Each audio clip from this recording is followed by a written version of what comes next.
소아나, 여인으로서 우리 사방님을 위로해 줄 수 있겠느냐. 침상에서 일어나지 못하게 된 노씨 부인은 열해 동안 홀로 살아온 아우에게 그렇게 부탁하였다. 한마디만으로도 소아는 제 귀를 의심하였다. 그러나 정작 소아의 두 눈에 깊이 박힌 것은 며칠 뒤 뜻하지 않게 보고 만 광경이었다. 그것은 형님의 어떤 말보다도 무거웠고 열해 동안 가슴 깊이 눌러 묻어두었던 무언가를 거세게 뒤흔들어 놓았다. 경기에 어느 고을에 포목전을 크게 벌인 임석주라는 자가 있었다. 나이 30, 말수는 적으나 신의가 두터워 저작거리 상인들 사이에서도 믿음을 얻은 사람이었다. 안사람은 노씨 부인으로 원십, 구, 친정이 대대로 글 읽는 집안이라 몸가짐이 정갈하고 살림이 야무졌다. 15년 전 혼례를 올리던 날 신부의 족두리 아래로 살짝 비치던 얼굴을 아직도 임석주는 잊지 못하였다. 첫날 밤 신방에서 부인이 수줍게 건넨 술 한 잔에 그는 평생 이 사람과 함께 하리라 다짐하였고 다짐은 15년이 지나도록 흔들린 적이 없었다. 안채마당에는 부인이 손수 가꾼 국화 화분이 줄지어 놓였고 가을이면 그 향이 사랑채까지 넘어들었다. 두 사람이 혼인한 지 15해가 지나도록 슬하에 자식이 없어 근심이 컸으나 부부의 정만은 남 부럽지 않았다. 이웃들은 이 집안을 두고 살림 반듯하고 부부 금슬 좋다며 부러워하곤 하였다. 노씨 부인과 소아는 어릴 적부터 유난히 두터운 자매였다. 부인이 7살 위였으나 두 사람은 한 방에서 자며 서로의 멀리를 띠다주고 바느질을 나누어 배웠다. 겨울밤이면 한 이불 속에서 발을 맞대고 잠들었고 여름이면 우물가에서 함께 물장난을 치다 어머니께 구중을 듣기도 하였다. 소환이 아플 때면 부인이 밤새 이마에 물수건을 갈아주었고 부인이 시집가던 날에는 어린 소환이 가마 뒤를 쫓아가며 울어온 마을이 다 알 정도였다. 소환이 시집가던 날 이번엔 부인이 가마 뒤를 쫓아가며 눈물을 훔쳤고 소환이 소박 맞아 돌아오던 날에는 대문 앞까지 버선발로 뛰어나가 아우를 부둥켜 안았다. 부모가 세상을 뜬 뒤로 부인은 소환에게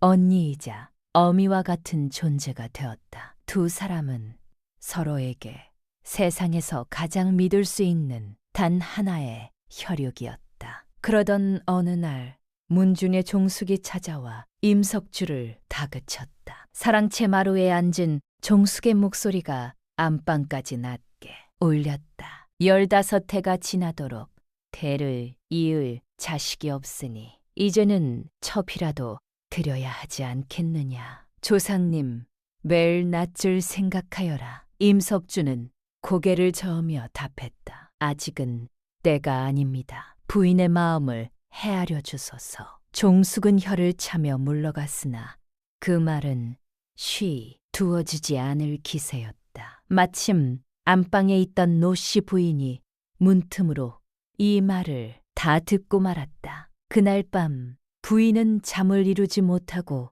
오래도록 금잔불만 바라보았다. 자식을 낳지 못한 죄스러움과 언젠가 낯선 이가 이 집에 들어올지 모른다는 두려움이 마음속에서 소리 없이 자라났다. 소아는 노씨 부인의 아우로 32살이었다. 19의 이웃골 양반가로 시집갔으나 자식을 두지 못하였다는 이유로 3년이 못되어 소박을 맞고 친정으로 돌아온 몸이었다. 시댁 어른들은 그것을 온전히 소환의 죄인 양 몰았으나 실은 시댁 형편이 기울자 손쉬운 구실을 찾은 것에 가까웠다. 소박 맞아 쫓겨나던 날 소아는 가마조차 타지 못한 채 걸어서 친정 대문을 넘었다. 날의 수모를 소아는 열해가 지나도록 잊지 못하였다. 부모가 세상을 뜬 뒤로는 언니 내외의 집에 얹혀 살며 바느질과 부엌일로 하루하루를 보냈다. 열해가 흐르는 동안 소아는 남 앞에 나서는 법이 없었고 밤이 되면 자신의 방문을 꼭 닫고 등잔불을 낮추어 잤다. 어릴 적 두 자매를 함께 키운 늙은 유모가 이따금 안부를 물으러 왔으나 소아는 그때마다 언니 덕에 편히 지낸다며 웃어 고일 뿐이었다. 저러다 저 아이 속이 문드러지겠구나. 유모는 종종 그리 혼잣말을 하곤 하였다. 그해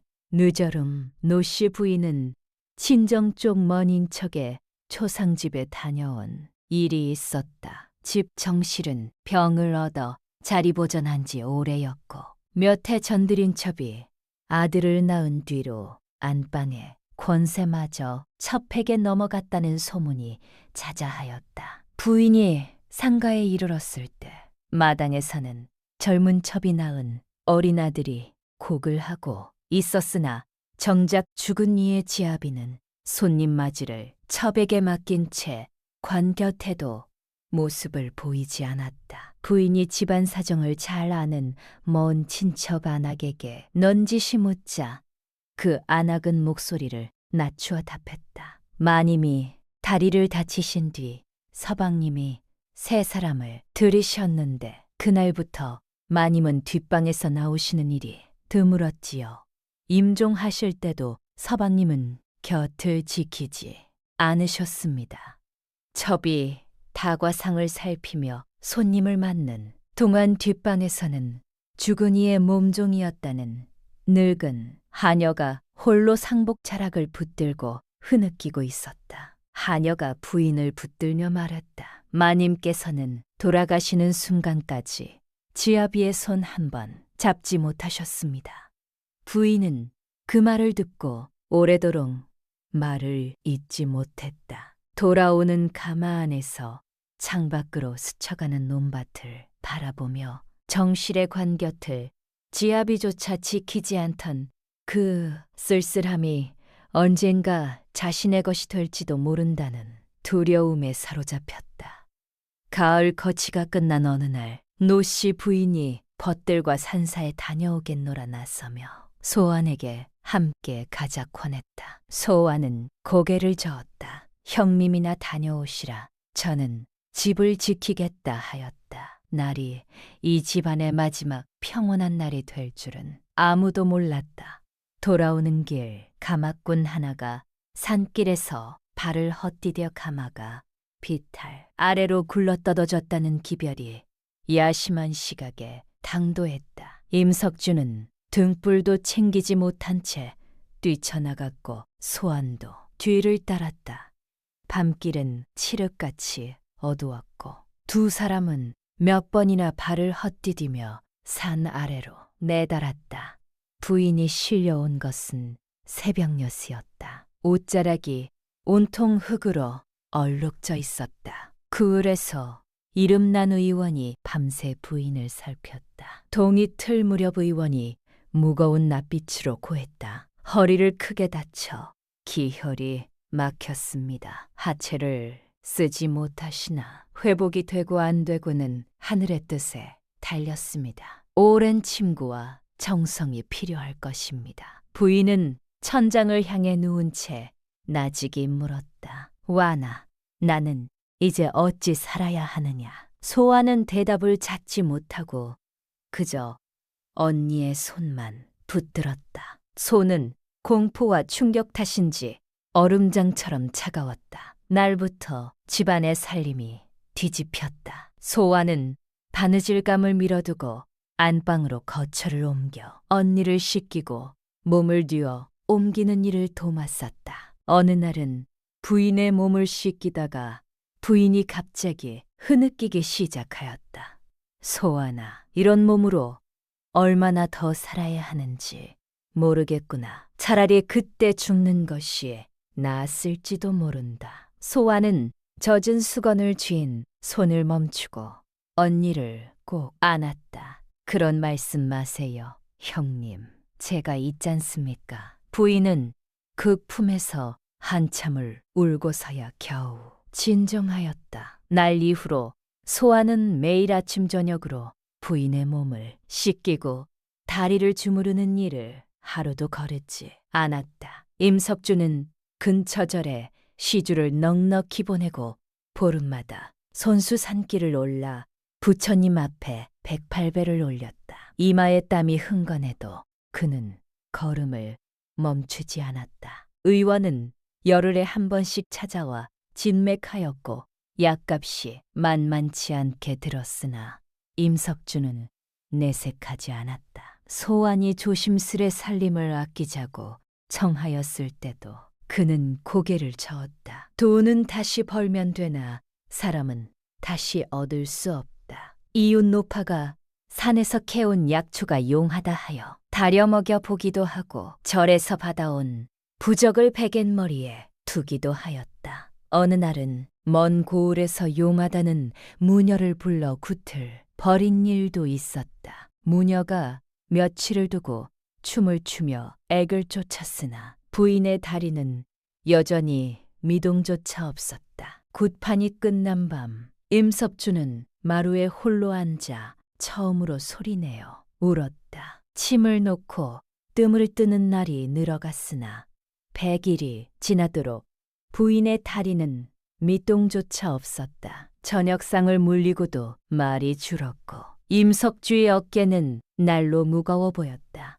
어느 밤 소환이 물을 마시러 나섰다가 불 꺼진 사랑채 마루에 홀로 앉아 술잔을 앞에 두고 달빛만 바라보는 임석주를 보았다. 뒷모습이 낯설지 않아 소환은 걸음을 멈추고 한참을 그 자리에 서 있었다. 찬바람이 불기 시작할 무렵 종숙이 다시 찾아와 임석주를 다그쳤다. 부인이 절이 되었으니 이제 더는 미룰 수 없다. 마땅한 집안 처자를 물색해 두었으니 곧 첩으로 드리라 하였다. 종숙은 소맛자락에서 종이 한 장을 꺼내 보이며 말했다. 이미 문중 어른들과 상의하여 참한 규수를 골라 두었다.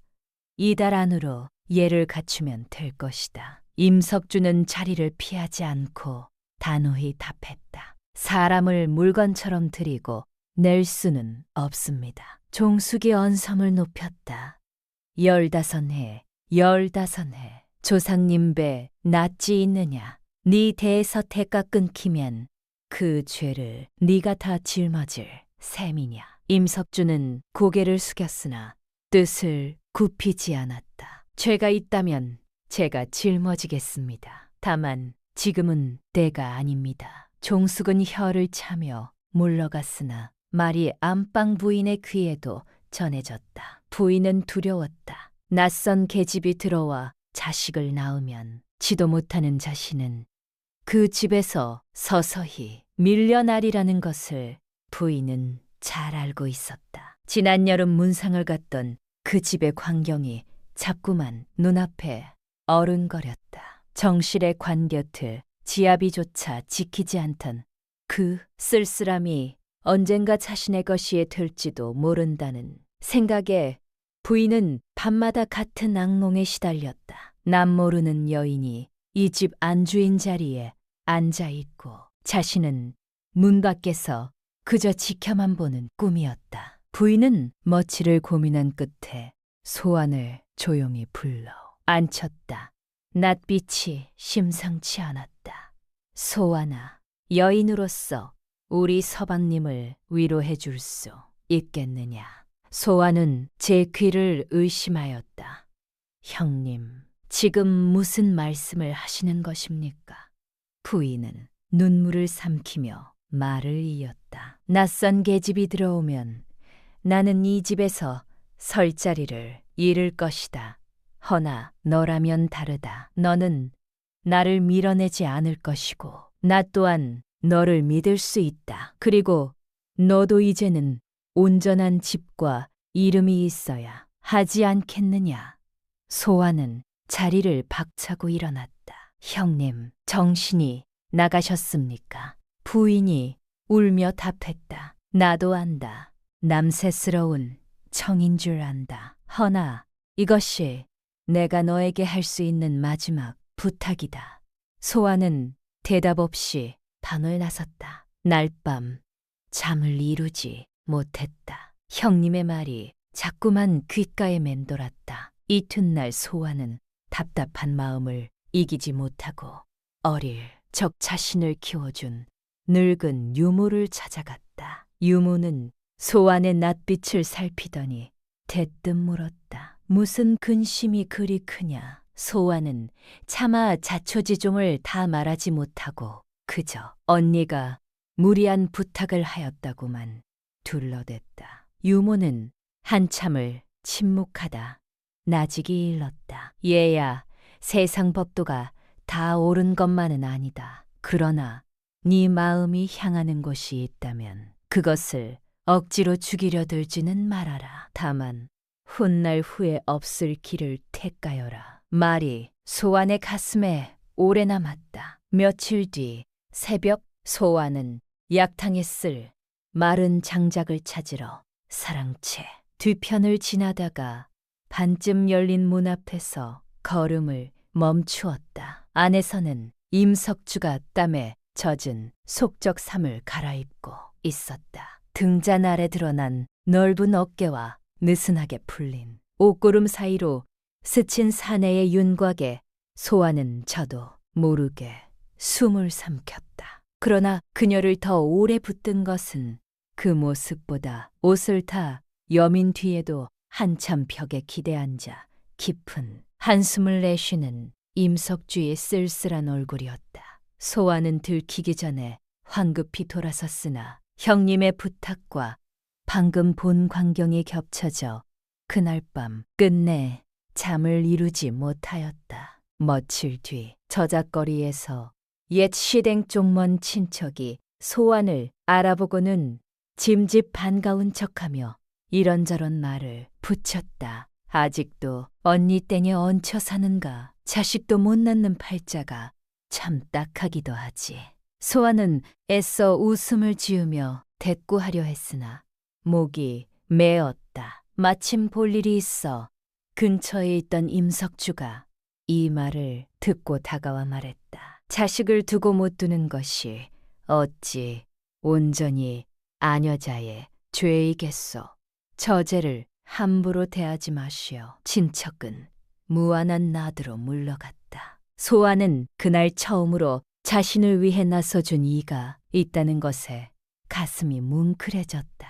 10해 만에 처음 느껴보는 감정이었다. 그로부터 며칠 뒤 포목전에 새로 들어온 비단 한 피를 두고 값을 다투는 일이 있었다. 팔러온 장돌뱅이는 상품이라 우겼으나 임석주는 어딘가 미심쩍어 쉬이값을 치르지 못하고 있었다. 마침 지나가던 소안이 무심코 옷감을 만져 보고는 나직이 일렀다. 이는 눅눅한 곳에 오래 두어 안쪽이 이미 상한 만 멀쩡해 보일 뿐입니다. 임석주가 옷감을 뜯어 살펴보니 과연 그러하였다. 장돌뱅이는 무안한 나드로 값을 낮추어 물러갔다. 그날 이후로 임석주는 소안에게 종종 포목전 일을 들어달라 청하였고 소안은 옷감을 개고 시를 고르며 자연스레 그의 곁에서 일하는 날이 늘었다. 한 번은 이웃 고을장에서 좋은 물목이 나왔다는 전달이 와 임석주가 직접 물건을 보러 가야 할 일이 생겼다. 임석주는 늙은 유모와 계집종에게 부인을 살펴달라 부탁한 뒤 옷감 보는 눈이 밝은 소안과 점원 하나를 데리고 길을 나섰다. 반나절 길을 가는 동안 점원이 몇 걸음 뒤에서 따라오는 가운데 두 사람은 별다른 말 없이 나란히 걸었으나 임석주가 문득 지나가는 들꽃을 가리키며 어릴 적 이야기를 들려주기도 하였다. 장에 이르러 소안이 물목을 하나하나 살피며 좋은 겉과 상한 것을 짚어내자 임석주는 감탄한 나르로 그런 눈은 어디서 배웠느냐 물었다. 소환이 웃으며 답했다. 열해를 바느질만 하다 보니 옷감 보는 눈만은 늘었나 봅니다. 돌아오는 길 노을이 붉게 물든 들판을 함께 바라보며 두 사람은 처음으로 편안한 침묵을 나누었다. 나란히 앉아 옷감을 정리하며 나누는 짧은 날들 속에서 두 사람은 서로가 생각보다 편안한 상대라는 것을 조금씩 알아갔다. 그러던 어느 날 저녁 부인이 소환에게 다시 말했다. 오늘 저녁 서방님과 단둘이 있어 보아라. 저 편히 말벗이나 되어 드려라. 소환은 오래 망설이다 고개를 끄덕였다. 해가 저물 무렵 임석주가 돌아왔다. 부인은 이미 방에 들어 있었다. 상을 물린 뒤 그가 사랑채 마루에 앉아 소환을 불렀다. 소환아, 오늘 나와 한잔 하겠느냐? 형부님, 그리하겠습니다. 잔이 부딪히는 소리가 고요한 마루에 낮게 울렸다. 나란히 앉은 두 사람 사이의 거리가 여느 때보다 가까웠다. 형부님도 힘드시지요. 형님을 돌보시느라. 아니다. 힘든 것은 오히려 너애다. 잔을 두어 차례 나눈 뒤 임석주가 문득 말했다. 나는 겨우 반년을 이리 견디고도 힘이 붙이는데 너는 열해를 홀로 어찌 버텼느냐. 소환이 잔을 내려놓았다. 형부님도 사람이시고 사내이십니다. 외롭다 하여 그것이 죄가 되지는 않습니다. 말에 임석주가 오래도록 소환을 바라보았다. 눈빛에 슬픔과 흔들림이 함께 서려 있었다. 소환이 조심스레 다가앉았다. 어깨가 닿을 듯한 거리였다. 형부님, 솔직히 여쭈어도 되겠는지요? 저는 참으로 외롭습니다. 서로 의지하면 아니 되겠는지요? 소환이 그의 손을 잡았다. 그러나 임석주는 손을 조용히 빼며 물러앉았다. 부인이 시킨 일이냐? 소환은 답하지 못했다. 임석주가 고개를 저었다. 그렇다면 나는 이 손을 잡을 수 없다. 너희 두 자매의 희생 위에 내 외로움을 얹을 수는 없다. 소환은 얼굴이 붉어진 채 자리에서 물러났다. 그날 밤 소환은 방으로 돌아와 한참을 울었다. 스스로도 부끄러웠고 거절당한 것이 서러웠고 무엇보다 자신이 무엇을 원하는지조차 알 수 없어 혼란스러웠다. 그로부터 며칠간 두 사람은 서로 눈을 마주치지 못했다. 밥상에서도 어색한 침묵이 흘렀고 소환은 되도록 사랑채 근처를 피해 다녔다. 그러던 어느 날 포목전에 들여온 물건의 수요를 세다가 임석주와 소환이 동시에 손을 뻗어 같은 옷감을 짚은 일이 있었다. 두 사람은 흠칫 놀라 손을 거두었다. 어색한 침묵 끝에 임석주가 먼저 입을 열었다. 그날 일은 내가 무례하였다. 너를 물리친 것이 아니라 내 마음이 무서웠던 것이다. 소환이 고개를 저었다. 아닙니다. 형부님 말씀이 옳았습니다. 저야말로 제 마음도 모르고 성급하였습니다. 말을 계기로 두 사람 사이의 서먹함이 조금씩 풀리기 시작하였다.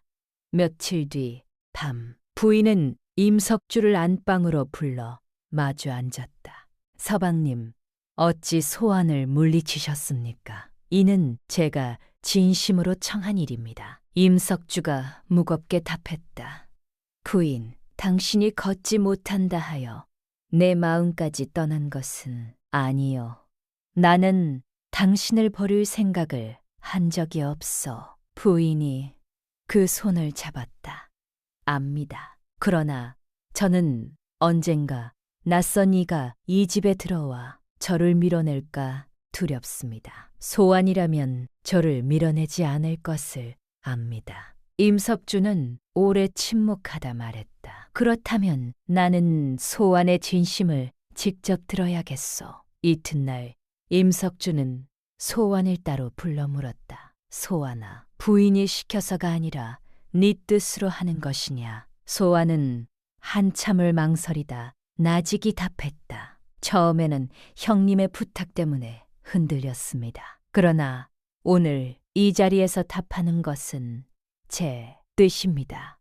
형부님이 저를 두둔해 주시던 그날, 그리고 제 안목을 알아봐 주시던 그날부터 제 마음이 이미 움직이고 있었습니다. 형님이 시켜서 온 것이 아닙니다. 이 문을 넘는 것은 제 선택입니다. 임석주는 그 말을 듣고서야 비로소 고개를 끄덕였다. 그날 밤 등잔불이 낮게 흔들렸다. 소환은 두려웠다. 형부님이라 부르던 이를 앞에 두고 손끝이 떨렸다. 임석주는 그 떨림을 알아채고 잠시 멈추어 소환의 눈을 오래 바라보았다. 참으로 괜찮겠느냐? 소환이 고개를 끄덕였다.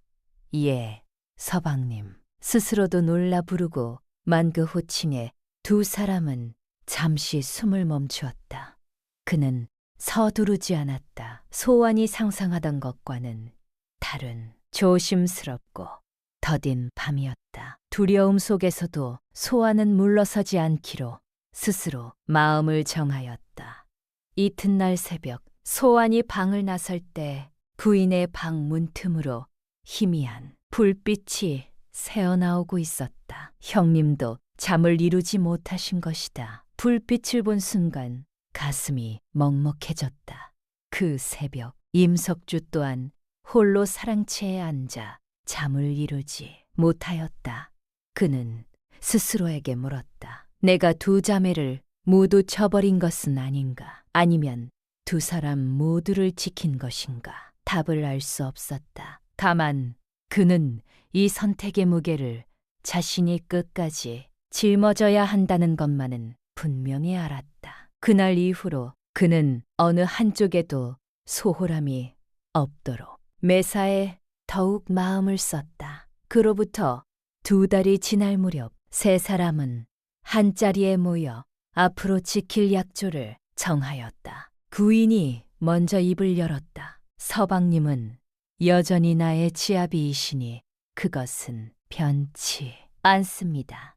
서로에게 거짓을 고하지 말고 소환을 밤에만 찾는 사람으로 두지 말며 집안과 아이에 관한 일은 반드시 셋이 함께 의논합시다. 그리고 누구도 다른 두 사람의 앞날을 홀로 정하지 맙시다. 세 사람은 서로의 손을 맞잡았다. 임석주가 나직이 덧붙였다. 이 약조를 어기게 되거든 그때는 셋이 다시 마주 앉아 앞날을 정합시다. 약조는 곧 시험대에 올랐다. 어느 날 임석주가 저작거리에서 소환에게 줄 비단 바늘쌈 하나를 사들고 돌아왔으나 부인에게는 알리지 않은 채 슬쩍 건네려 하였다. 소환은 이를 받지 않고 말했다. 서방님, 약조를 잊으셨습니까? 이런 일일수록 형님께 먼저 알려야 합니다. 임석주는 무안한 나드로 고개를 끄덕였고 날 저녁 부인 앞에서 다시 바늘쌈을 꺼내 보였다. 부인은 잠시 낯빛이 굳었으나 이내 말했다. 숨기지 않고 알려주었으니 되었습니다. 그렇게 사는 것이 우리의 약조입니다. 그 일을 계기로 세 사람은 약조가 말로만 지켜지는 것이 아님을 깨달았다. 세 사람만의 살림이 자리를 잡아가면서 뜻밖에도 소소한 평온이 찾아들었다. 겨울이 오자 소아는 세 사람의 버선을 나란히 손질하였고 부인은 그 곁에서 물레를 돌리며 예치하기를 들려주었다. 어느 저녁에는 셋이 화롯가에 둘러앉아 군밤을 까먹으며 오랜만에 웃음소리가 담장을 넘기도 하였다. 설이 다가오자 세 사람은 함께 떡을 빚었다. 소환이 서투른 손으로 떡을 빚어 웃음을 자아내면 부인이 곁에서 손끝을 잡아 모양을 바로잡아 주었다. 그런 날이면 세 사람 사이에 들이온 그늘이 잠시나마 거티는 듯하였다. 그러나 그런 평온한 밤이 지나고 나면 소아는 어김없이 부인의 방문 틈으로 새어나오는 불빛을 발견하곤 하였다. 웃음과 눈물이 한 지붕 아래 나란히 있었다. 세 사람만의 살림이 자리를 잡아가던 어느 새벽, 집안일을 거들던 계집종이 사랑채 쪽에서 나오는 소환을 마주친 일이 있었다. 소환은 물이나 뜨러 다녀오는 길이라며 둘러대었으나 뒤로 종들 사이에 은근한 말이 돌기 시작했다. 안방마님이 다리를 무쓰신 뒤로 사랑채 인심이 달라졌다는 둥, 저제가 유난히 서방님을 살뜰히 챙긴다는 둥하는 말들이었다. 어느 장날 소환이 포목전에서 옷감을 팔고 있는데 낯선 아낙 둘이 지나가며 낮게 수군거리는 소리가 들렸다. 저 집 처제가 요새 부쩍 예뻐졌다지 무슨 좋은 일이 있나 보네. 소환은 애써 못 들은 척 옷감을 개켰으나 손끝이 떨렸다. 그러던 어느 날 소환은 부인의 방을 정리하다 언문으로 쓴 일기를 우연히 보았다. 손이 저도 모르게 움직여 책장을 넘겼다. 가장 최근의 글귀가 눈에 들어왔다. 가슴이 찢어지는 듯하나 내가 스스로 청한 일이다. 소환이 요사이 얼굴이 곱게 피었다. 서방님도 낯빛이 밝아지셨으니 다행이라 여기려 한다. 그러나 어떤 밤은 미칠 것만 같다. 소환은 일기를 덮었다. 손이 떨렸다. 안방으로 들어가 부인 곁에 앉았다. 형님, 정령 후회는 없으십니까? 부인이 잠시 말이 없다가 대답하였다. 후회가 어찌 없겠느냐. 다만 후회와 선택은 다른 것이다. 나는 이 길을 선택하였고 값은 내가 치를 것이다. 너는 죄스러워하지 말아라. 두 자매는 오래도록 서로의 어깨에 기대어 말없이 눈물만 흘렸다. 한 번은 중매쟁이로 발이 넓은 김노파가 병문안을 핑계로 찾아들었다가 사랑채에서 나오는 소안을 보고 눈을 가늘게 떴다. 며칠 뒤 김노파는 다시 찾아와 말했다. 요사이 이 댁에 밤마다 그림자가 오간다는 말이 도는데 인입이 무거우니 술값이나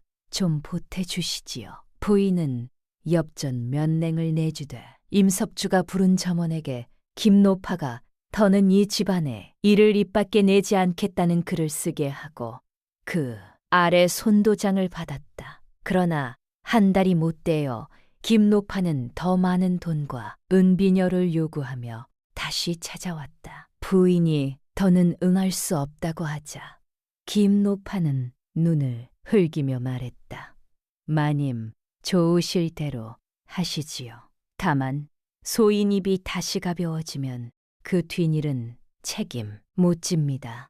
부인은 그제야 이 욕심에는 끝이 없으리라는 것을 깨달았다. 결국 부인이 더는 응하지 않자 김노파는 앙심을 품고 소안의 옛 시댁 쪽 친척을 찾아가 이 일을 고해 바쳤다. 친척은 올거니 하며 온 고을에 소문을 퍼뜨리기 시작했다. 자식도 못 낳고 쫓겨난 계집이 이제는 형부까지 홀려 집안 윤리를 어지럽힌다는 말이었다. 소문은 삽시간에 저잣거리를 넘어 문중 어른들의 귀에까지 들어갔다. 단골 몇몇은 이미 발길을 끊었고 우물가에서는 안악들이 이 집안 이야기로 수군거리는 소리가 끊이지 않았다. 소문이 퍼진 지 사흘째 되던 날 종숙은 학렬 높은 노인 두엇과 소안의 옛 시댁 친척을 이끌고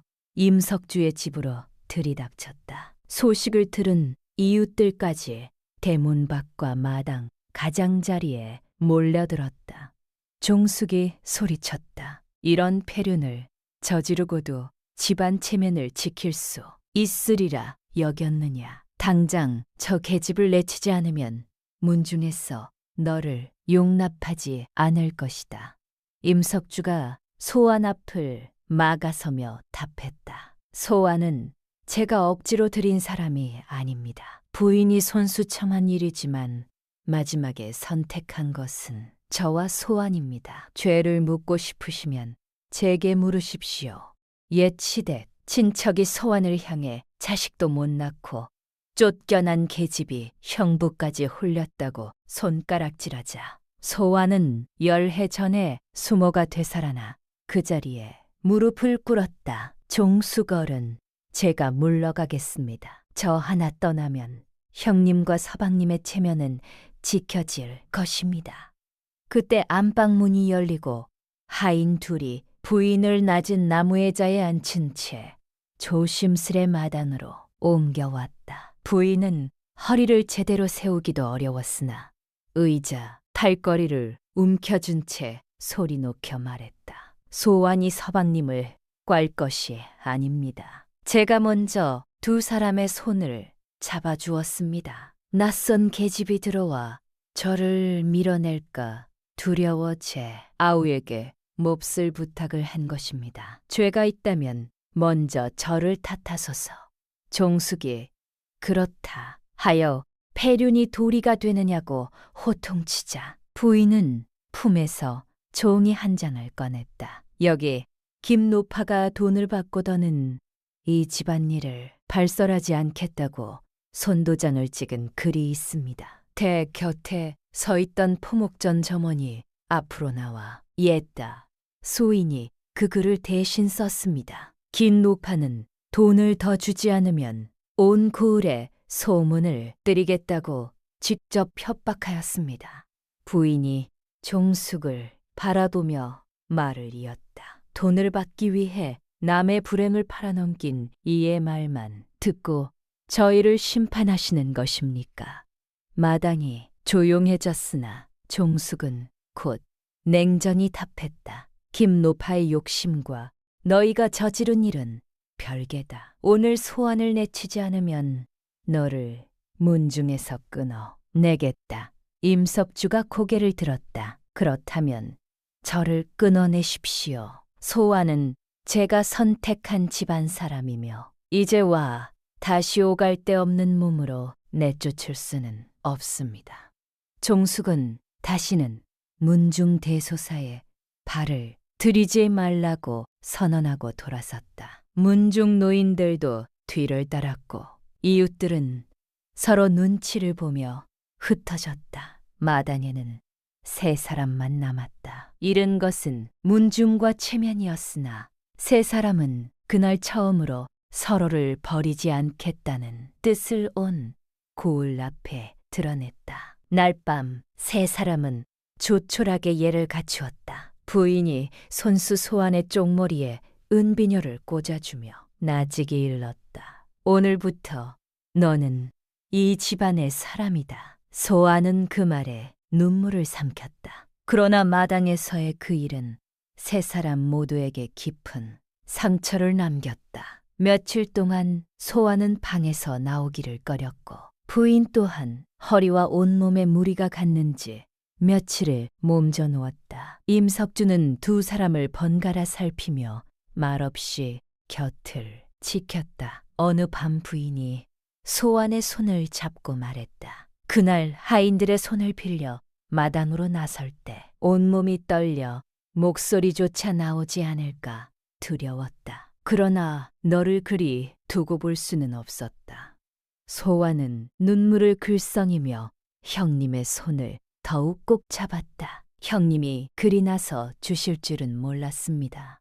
두 사람은 그 밤 오래도록 서로의 손을 놓지 않았다. 그러나 그것으로 뒷말이 완전히 사라지지는 않았다. 오랜 단골이었던 참판댁 만님은 포목전에 발길을 끊었고 몇몇 부인네도 여전히 노씨 부인을 두고 수군거렸다. 문중에서도 이 집안을 향한 냉대를 거두지 않았다. 세 사람은 오래 의논한 끝에 이 고을을 떠나 아무도 모르는 곳에서 새로 시작하기로 뜻을 모았다. 다만 부인의 몸으로는 아직 먼 길을 견딜 수 없었다. 세 사람은 부인이 수레를 타고 먼 고을까지 갈 수 있을 만큼 회복될 때까지 이곳에 머물기로 하였고, 그동안 임석주는 포목전의 물목을 조금씩 정리하며 새터를 알아보기로 하였다. 날 이후로 세 사람의 살림은 오히려 전보다 홀가분해졌다. 더는 숨길 것이 없었기에 낮과 밤을 다르게 지낼 필요도 없었다. 부인은 소환을 정식으로 집안의 사람이라 부르며 함께 살림을 의논하였고, 소환도 더는 눈치를 보지 않고 임석주 곁에 앉아 밥을 먹을 수 있었다. 어느 장날 오랜 단골이었던 이웃 안악이 포목전에 들러 예전과 다름없이 옷감을 고르며 소환에게 웃으며 말을 건넸다. 소환댁, 이 무늬가 참 곱네. 소환은 그 다정한 말투에 오히려 낯설어 잠시 멈칫하였다.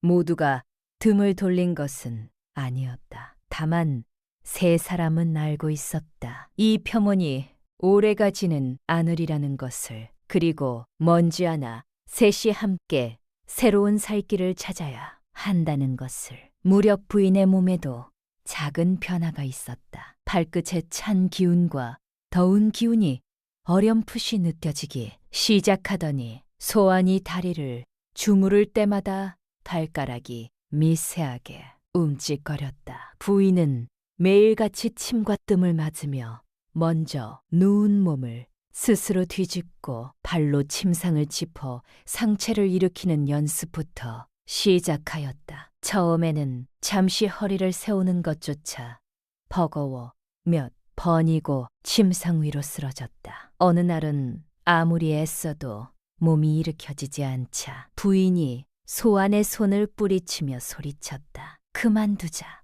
아무리 애써도 소용없는 일이다. 소환은 다시 그 손을 잡으며 나지기 말했다. 형님, 오늘 하루 안 된다고 내일도 안 되는 것은 아닙니다. 제가 곁에 있겠습니다. 부인은 눈물을 흘리며 고개를 끄덕였다. 몇 달 뒤에는 마침내 다른 이의 도움 없이 몸을 일으켜 침상 가장자리에 잠시 앉아 있을 수 있게 되었다. 뒤로 부인은 침상 기둥과 소환의 팔을 붙잡고 몸을 세우는 연습을 시작하였다. 그리고 반년이 지난 어느 밤 부인의 방에서 다급한 소리가 들렸다. 소환아, 서방님, 두 사람이 놀라 뛰어들어가 보니 부인이 침상 옆에 두 발로 서 있었다. 얼굴은 땀으로 흠뻑 젖어 있었고 두 손은 침상 모서리를 필사적으로 붙든 채 떨리고 있었다. 다리에 힘이 들어갑니다. 움직입니다. 부인은 숨을 몰아쉬며 말했다. 소환이 다가가려 하자 부인이 손을 저었다. 잠깐 나 혼자 해보겠다. 한 발을 조심스레 내디련다. 휘청였으나 쓰러지지 않았다. 다시 한 발, 또 한 발, 세 걸음째에 이르러서야 부인은 더 버티지 못하고 임석주의 품에 쓰러지듯 안겼다. 세 사람은 부둥켜 안고 오래도록 울었다. 그날부터 부인은 회복에 더욱 힘을 쏟았다. 석 달 뒤에는 지팡이 없이 몇 걸음을 걸을 수 있게 되었고 반년 뒤에는 집안을 홀로 거닐 수 있었다. 한 해가 지나자 부인은 온전히 걸을 수 있게 되었다. 다시 앞치마를 두르고 부엌에 서는 형님의 뒷모습을 며 소환은 마땅히 기뻐해야 했으나 가슴 한켠에서는 알 수 없는 서늘함이 함께 자라났다. 저녁상을 물릴 때에도 부인은 스스로 그릇을 치웠고 임석주는 이제 안방에서 부인을 기다리는 날이 많아졌다. 소환은 자신의 방문 앞을 서성이다가도 이내 발길을 돌리곤 하였다. 문중의 냉대와 옛집을 떠나야 하는 처지. 모든 것이 자신 때문이라는 생각이 소환의 마음을 짓눌렀다. 새로운 터를 정하기 전 세 사람은 짐을 정리하며 각자의 앞날을 의논하였다. 오랫동안 쌓아온 토목전의 물건들을 하나하나 헤아려 팔 것과 가져갈 것을 나누는 일부터 시작하였다. 부인은 손때 묻은 살림살이 중에서도 유독 아끼던 반다시와 녹그릇 몇 점만을 챙기기로 하였다. 그러나 소아는 마음 한구석에서 이대로는 두 사람에게 짐이 될 뿐이라 여겼다. 형님과 서방님이 옛 고을에서 살림과 문중의 그늘을 모두 잃은 것이 자신 때문이라는 자책이 날로 쳤다. 결국 소아는 세 사람이 정한 약조를 어기는 줄 알면서도 먼저 조용히 길을 떠나기로 하였다. 두 사람 앞에서 뜻을 밝히면 끝내 붙잡힐 것이 두려웠고 자신이 사라져야 형님과 서방님이 다시 온전한 부부로 살아갈 수 있다고 믿었다. 그것이 두 사람을 위한 선택이라 여겼으나 실은 또다시 다른 이들의 앞날을 제 마음대로 정하는 일이었다. 이랫동안 마음을 정리하였다. 낮이면 평소와 다름없이 부엌일을 하고 형님의 잔심부름을 하였으나 밤이 되면 홀로 앉아 그간의 나날을 되짚었다. 형님이 처음 손을 잡아주던 밤, 서방님이 처음 마음을 열어보이던 밤, 그리고 감가마을에서 홀로 지내야 할 앞날까지 소아는 하나하나 마음속에 새기듯 떠올렸다. 떠나기 전날 밤 소아는 부인이 처음 자신의 멀리에 꽂아주었던 은비녀를 화장대 위에 조용히 올려두었다. 말 대신 그것으로 족하다 여겼다.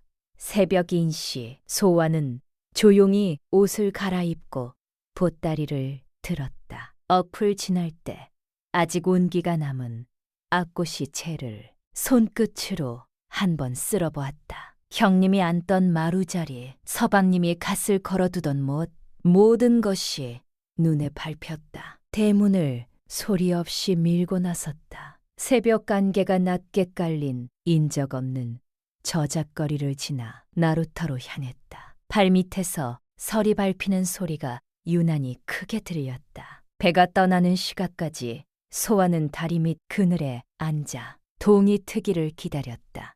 그 뒤로 한 해가 흘렀다. 소아는 강가의 작은 고을에 자리를 잡았다. 주막에서 부엌일을 거들며 하루하루를 보냈다. 새방은 좁았으나 아침마다 창 너머로 강물이 보였다. 처음 몇 달은 견디기 힘들었으나 시일이 흐르며 조금씩 몸에 익었다. 새벽마다 물을 길어 악과시에 불을 지피고 손님상을 나르는 사이사이 강바람을 쐬는 것이 유일한 낙이었다. 정월 대보름이면 마을 사람들이 강가에 모여 달집을 태우는 풍습이 있었는데 소환도 그 틈에 섞여 소원을 빌었다. 무엇을 빌어야 할지 몰라 그저 형님과 서방님의 평안만을 빌었다. 겨울이 지나고 봄이 오자 강둑의 버들가지가 늘어졌고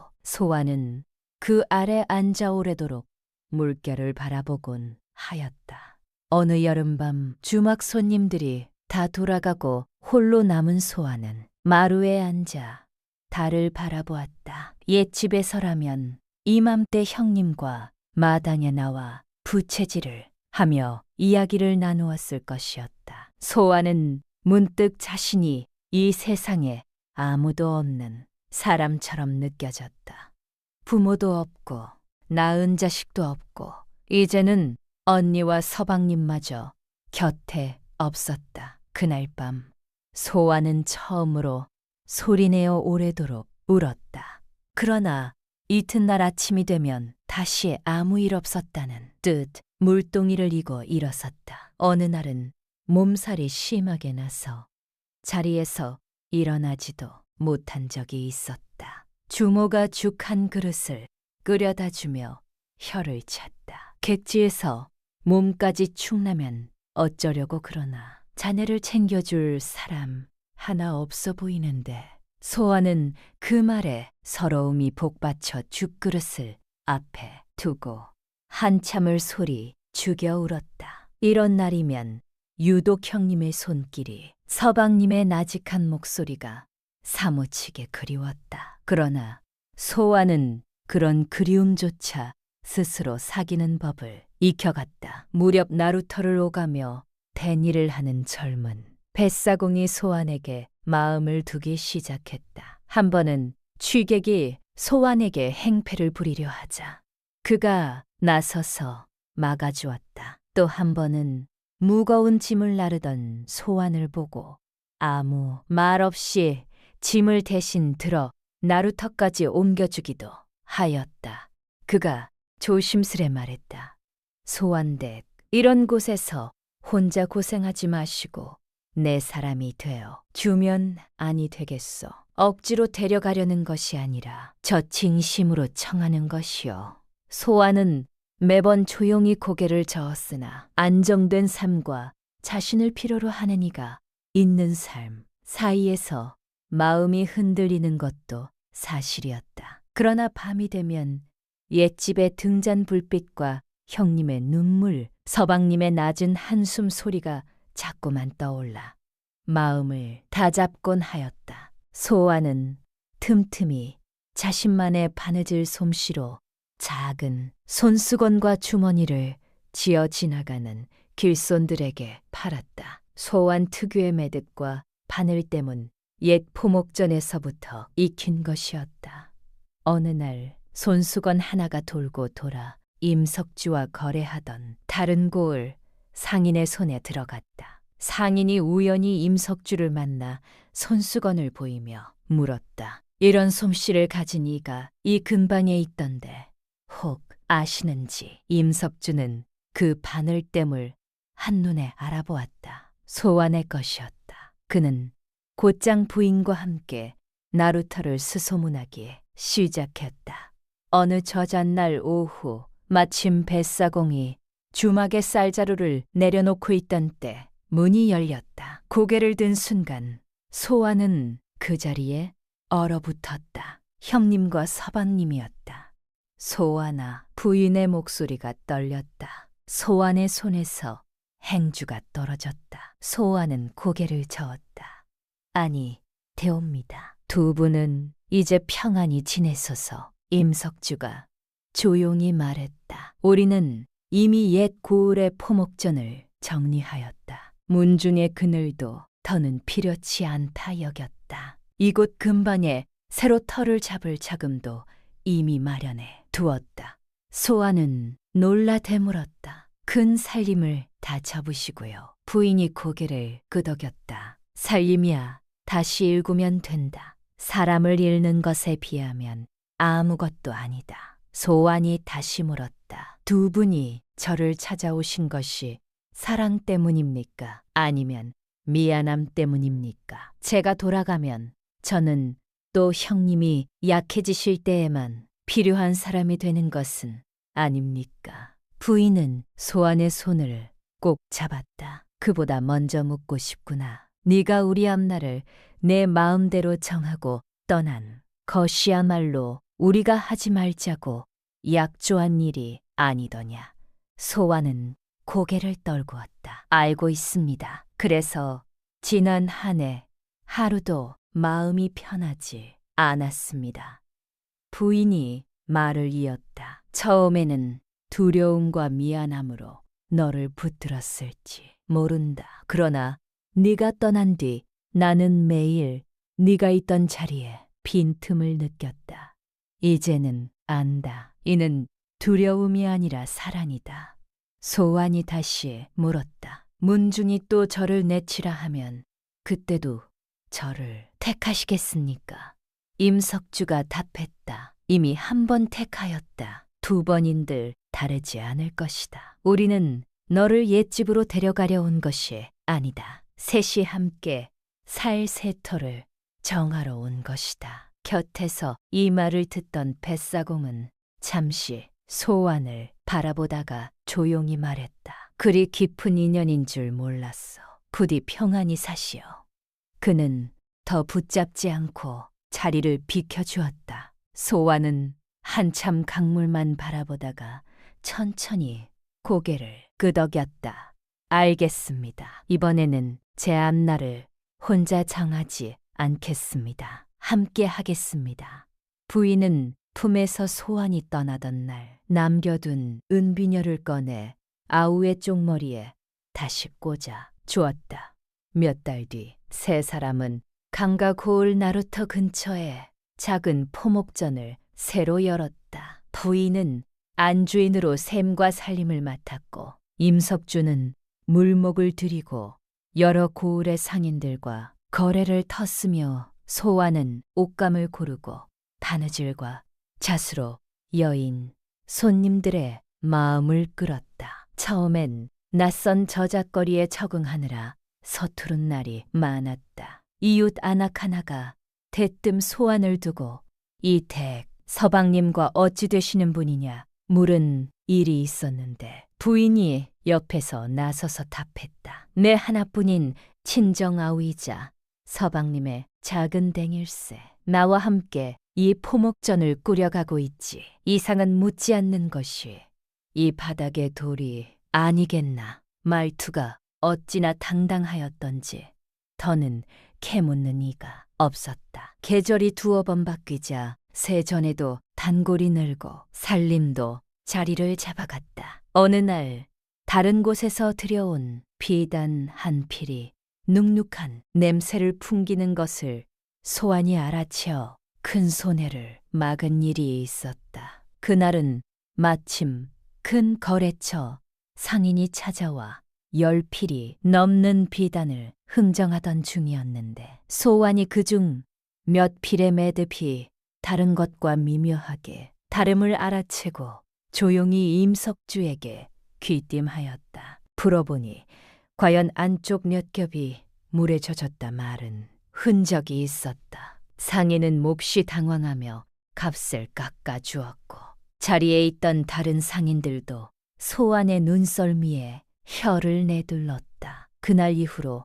저잣거리에서는 이 집 작은 댁의 안목이 예사롭지 않다는 말이 돌기 시작했다. 한 번은 까다롭기로 소문난 양반된 미님이 찾아와 온갖 트집을 잡으며 값을 깎으려던 일이 있었다. 이 문의는 유행이 지났다느니 바느질이 거칠다느니 하는 말에 다른 점원들은 진땀을 뺐으나 소와는 차분히 옷감의 결과 짜임을 짚어가며 조목조목 설명하였다. 마님, 이 문의는 지난해가 아니라 올해 한양에서 새로 나온 것입니다. 바느질도 소인이 직접 손댄 것이니 걱정 마소서. 마님은 결국 트집을 거두고 값을 다 치르고 돌아갔다. 뒤로 그 마님은 도리어 이 가게의 단골이 되어 이웃들에게 소환의 안목을 칭찬하고 다녔다. 소환이 지은 아이 대내옥과 이불문양이 인근 여인들 사이에 입소문을 타면서 처음엔 그저 병수발 드는 처제로만 여겨지던 소환은 어느새 이 가게를 지키는 한 축으로 자리를 잡았다. 여인은 저녁이면 함께 부엌에 서서 음식을 만들었다. 부인이 된장을 풀면 소환이 나무를 다듬었고 서로의 손이 자연스레 오가며 한 상을 차려냈다. 어느 날 부인이 문득 말했다. 옛날 우리 어릴 적 함께 밥 집는 법을 배우던 그때가 생각나는구나. 소환이 웃으며 답했다. 때는 형님이 다 태워드시고 저만 혼났었지요. 두 사람은 오랜만에 소리내어 웃었다. 그런 웃음소리가 담장을 넘을 때마다 지나가던 임석주도 저도 모르게 미소를 지었다. 샘이 어두운 소환을 대신해 부인이 장부를 봐 주고 바느질이 서툰 부인을 대신해 소환이 옷을 지어 주는 나날이 이어졌다. 두 사람은 어느새 서로 없이 낸 가게도 살림도 제대로 돌아가지 않을 만큼 서로에게 스며들어 있었다. 이듬해범 소환의 몸에 태기가 있었다. 처음엔 그저 입맛이 없고 헛구역질이 나는 것을 대수롭지 않게 여겼으나 몇 주가 지나도 나아지지 않자 소아는 스스로도 짐작하는 바가 있었다. 소아는 기쁘면서도 두려웠다. 언니가 15해를 자식 없이 애태운 것을 알기에 자신이 먼저 아이를 갖는 것이 형님께 또 다른 아픔이 될까 저어되었다. 소아는 한동안 이 사실을 감추고 조용히 길을 떠날 생각까지 하였다. 밤마다 배를 감싸 안고 이 아이가 태어나면 형님의 마음에 또 다른 상처가 되지는 않을까 홀로 되뇌었다. 그러나 부인은 소안의 낯빛과 몸가짐이 달라진 것을 이내 알아챘다. 어느 아침 소안이 밥상 앞에서 갑자기 헛구역질을 하며 자리를 피하자 부인이 뒤따라 나와 등을 두드려 주었다. 소안아, 내게 숨기는 것이 있구나. 소안은 결국 고개를 떨구며 사실을 고했다. 죄송합니다, 형님. 부인은 한참을 말없이 앉아 있었다. 침묵 속에 기쁨과 서러움이 함께 있었다. 이윽고 부인이 소안의 손을 잡았다. 10해 전 네가 소방 맞아 돌아왔을 때 나는 네 잘못이 아니라고 말하면서도 마음 한구석에서는 그저 네 팔자가 사나운 줄만 알았던 모양이다. 이제 보니 아이를 못 낳은 죄가 내게 있었던 것이 아니었구나. 내게 죄를 씌운 사람들이 잘못이었다. 두 자매는 서로를 부둥켜 안고 오래도록 울었다. 소아는 그제야 지난 몇 주 동안 태기를 숨긴 일이 형님을 배려한 것이 아니라 형님의 마음을 제멋대로 헤아린 일이었음을 깨달았다. 세 사람이 다시 만나며 세운 약조를 또 어길 뻔했다는 생각에 고개를 들 수 없었다. 부인은 그런 소안의 손을 놓지 않고 말했다. 이번에는 혼자 떠날 생각을 하지 말거라. 기쁨도 두려움도 셋이 함께 감당하자꾸나. 그날 이후 부인은 아우와 뱃속 아이를 함께 지키려는 듯 정성을 쏟았다. 입덧이 심한 날이면 손수 10만 나는 과일을 구해다 주었고, 밤에 다리가 저리다 하면 나서서 다리를 주물러 주었다. 배내 옷을 찢고 태교에 좋다는 것들을 챙겼으며 해산 뒤 금줄을 만들 새끼줄과 숯, 솔가지도 미리 마련해 두었다. 해산이 가까워지자 부인은 손수 지은 배내 옷을 매만지며 밤을 지새웠다. 산실 밖에서는 임석주와 부인이 나란히 앉아 뜬 눈으로 밤을 새웠다. 부인은 몇 번이고 산실 문 앞을 서성이며 안에서 들려오는 신음소리에 귀를 기울였다. 산파가 삼신께 순산을 비는 소리가 나직이 흘러나왔다. 새벽닭이 울 무렵까지 진통이 이어지자 부인은 더는 잠지 못하고 문 앞에 무릎을 꿇고 앉아 손을 모았다. 삼신 할미님, 부디 제 아우를 국어 살펴 주소서. 마침내 아이 우는 소리가 들렸다. 잠시 뒤 산파가 문을 열고 나와 딸아이를 순산하였다며 웃었다. 부인은 그제야 허락을 받고 산실로 들어가 조그만 아이를 조심스레 품에 안았다. 고맙다, 소아나. 참으로 고맙다. 이튿날 아침 임석주는 손수, 새끼줄에 숯과 솔가지를 꿰어 대문에 금줄을 내걸었다. 숯과 솔가지가 아침바람에 잔잔히 흔들렸다. 몇 해가 지났다. 아이는 무럭무럭 자라마당을 뛰어다녔고 어머니를 각기 다른 이름으로 불렀다. 이 마을에 자리를 잡았을 때 곱지 않은 눈으로 보던 몇몇 이웃들도 세 사람이 오래도록 서로를 아끼며 사는 모습을 지켜보고는 차츰 마음을 열었다. 한 번은 옆집 노파가 소안에게 지나가는 말로 물은 적이 있었다. 처음엔 이상한 집이라 여겼는데 이제 보니 그리 나쁜 사람들은 아니구먼. 소안은 그저 웃음으로 답하였다. 무렵 소안을 어릴 적부터 키워준 늙은 유모가 먼 길을 마다 않고 소식을 듣고 찾아온 일이 있었다. 유모는 마당에서 뛰노는 아이를 보고 눈물을 글썽였다. 네가 이리 잘 사는 모습을 보니 이제야 마음이 놓이는구나. 소아는 유모의 손을 꼭 잡으며 그간의 일들을 조용히 들려주었다. 유모는 다 듣고 나서 고개를 끄덕였다. 세상 법도야 어찌 되었든 너희 셋이 서로를 아끼는 마음만은 참되었구나. 그것이면 되었다.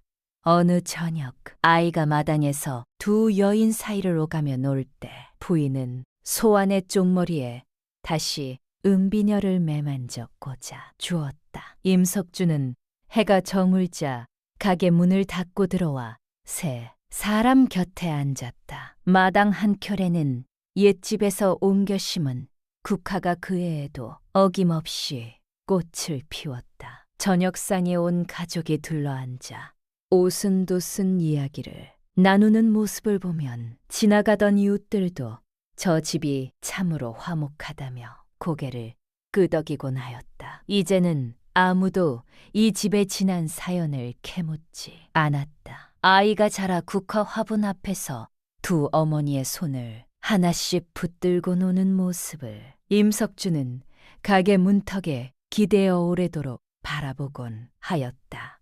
밤이 깊어 아이가 잠들면 여인은 등잔불 아래 나란히 앉아 다음 계절에 지을 옷감을 의논하였다. 모습은 흡사 어린 시절 한반에서 멀리를 뛰사 주던 두 자매의 모습 그대로였다. 세월이 흘러 아이가 제 어미들의 나이만큼 자랐을 때 이 집안의 옛 이야기는 이미 나루터 저잣거리의 전설처럼 회자되고 있었다. 훗날 나루터 사람들은 그 포목전을 두 안주인이 함께 지키는 집이라 불렀다고 한다.